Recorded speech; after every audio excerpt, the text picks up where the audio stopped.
Is your listing unpublished because you have a pricing error? Let's go over how to fix it in today's video. So there's multiple ways to fix it, right? But pretty much what Walmart's usually doing is they see that your price of your product is higher than the seller on Amazon. So they're like pretty much determining, they're looking at Amazon, and if Amazon's price is lower than yours, then they're like, let's just shut you down. You can see right here in this example. And then this is an example of the error you're going to get. It's going to be like, this item's unpublished because of pricing.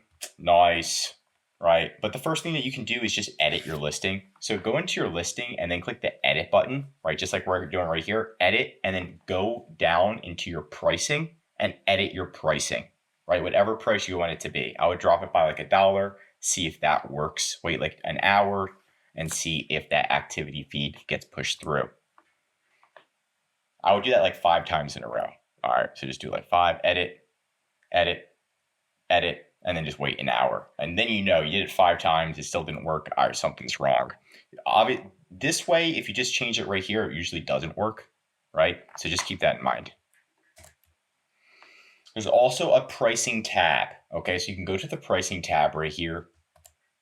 And when you go to the pricing tab, a lot of the times they want an Amazon ASIN. So they want you to look on Amazon and find a competitor that's selling their product for the same price as yours or higher. This is what the tab looks like, pretty much. And in the bottom right corner, you can see submit a match. Right, so you want to submit a match, and they're going to ask for an Amazon ASIN. So you're going to have to look on Amazon and find a competitor, pretty much. So you have to look on Amazon as far as here it is. So you can see this is actually on Amazon.com. Let's say we're selling Uno, and this product right here is $15.70. And on Walmart, we're selling it for $14.99. And Walmart's saying, hey, your price is way too high for Uno. Uno's not supposed to be that high. But what you can do is actually right click on this listing, and it's going to give you an ASIN. And ASIN starts with the letter B as in boy. You can just Google what's an ASIN. And then you're going to give that to Walmart, and then you should be able to get that pricing error removed. If not, you will contact Walmart, but we're going to get back to that. Walmart might want you to do a bulk pricing update, which is just super annoying, but it's just Walmart being Walmart.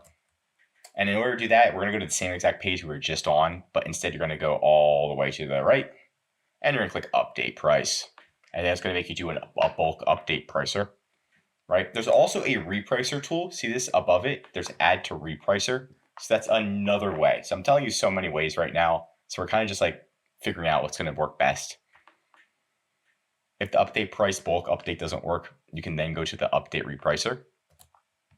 And the Repricer helps you be competitive and automatically kind of meets Walmart's requirements.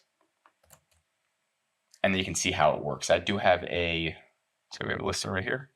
Yeah, here's the Repricer page. Automate pricing, and you can save money, live better. Walmart, get started, kind of like put your products in, and then it should reprice it so that way you don't get unpublished for a pricing error, but it's not 100%. But hey, it's always a good goal. If none of these work, you want to list them, everything that you've done, and then you also want to list that Amazon.com item that's priced higher than yours that we talked about, and then you're going to contact Walmart, and you're going to put a screenshot of your product, a screenshot of Amazon's product, the URL of Amazon's product, and you're going to dispute it with them. Now that's going to be the slowest and the longest way. That's why we're trying to do this ourselves, but usually you don't have to get to this step, and you can usually resolve it yourself. But that's it for today's video. If you learned something new, drop a like, and if you're a Walmart seller, highly recommend subscribing to our channel, because we're giving away great content that's going to help you in your Walmart journey. And of course, if you need help with increasing sales, anything mentioned in this video, or just help selling on Walmart, contact EHP Consulting Group. Link is right in the description to contact us or schedule a call. We do full account management for your Walmart account. Right when an error or an unpublished listing pops up, we're the ones that are resolving it right away. So that way when you come in on a Monday and Saturday and the listing gets shut down, we're the ones reinstating it, optimizing your listing quality score, Walmart ads. We do it all to help you succeed. I'm Josh Hackett, CEO of BHP Consulting Group, signing out.